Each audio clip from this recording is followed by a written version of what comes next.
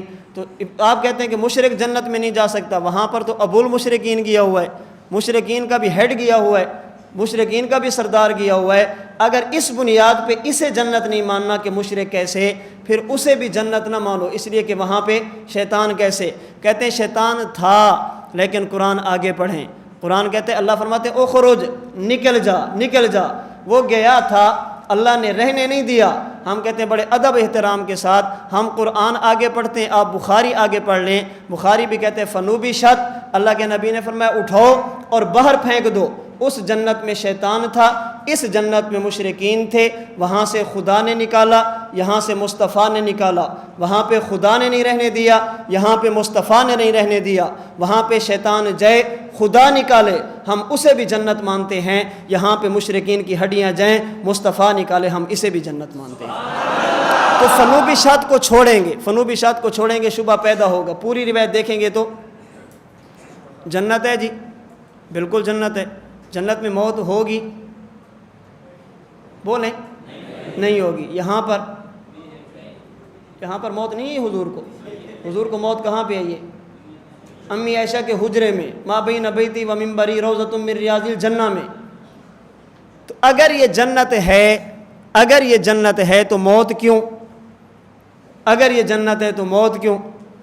میں آپ سے پوچھتا ہوں، حضرت اسماعیل کو حضرت ابراہیم نے ذبح کرنے کا ارادہ فرمایا، اللہ نے حضرت ابراہیم کو ہاتھوں سے حضرت اسماعیل کو بچایا، وَفَدَيْنَاهُ بِذِبْحٍ عَظِيمٍ، اور دمبا ان کے بدلے میں ذبح کرایا۔ یہ دمبا کہاں سے آیا تھا؟ جنت میں تو موت نہیں ہے، اس دمبے پہ موت کیوں ہوئی ہے؟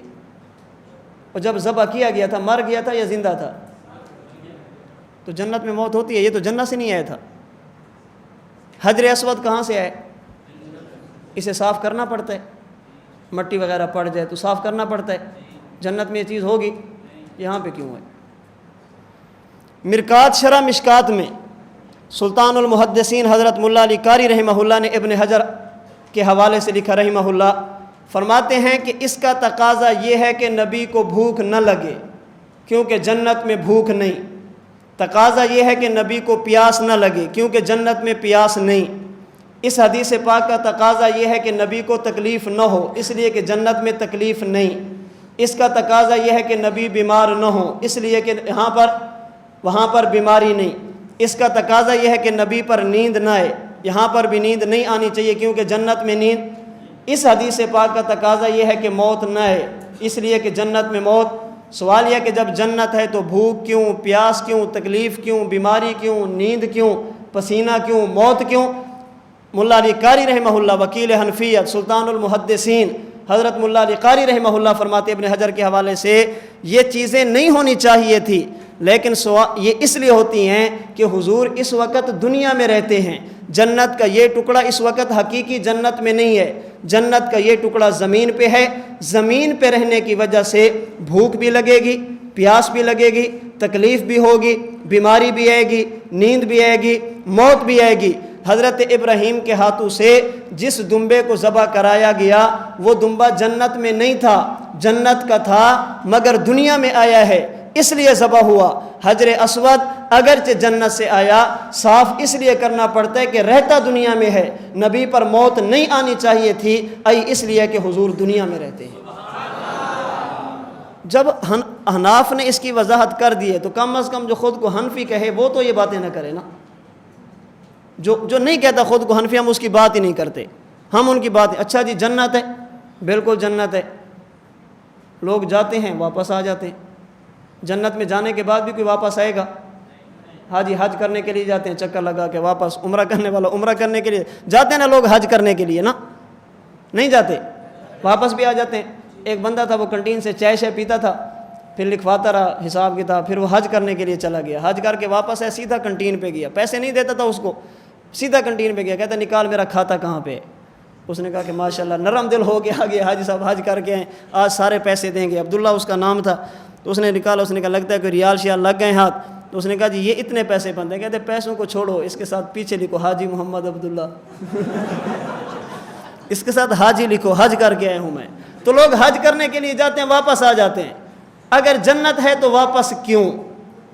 جنت ہے تو یاد رکھنا جنت میں جانے کے بعد کوئی بندہ بھی واپس نہیں آئے گا، اس وقت جب موت کے بعد ہو اور قیامت اور حشر کا دن ہو۔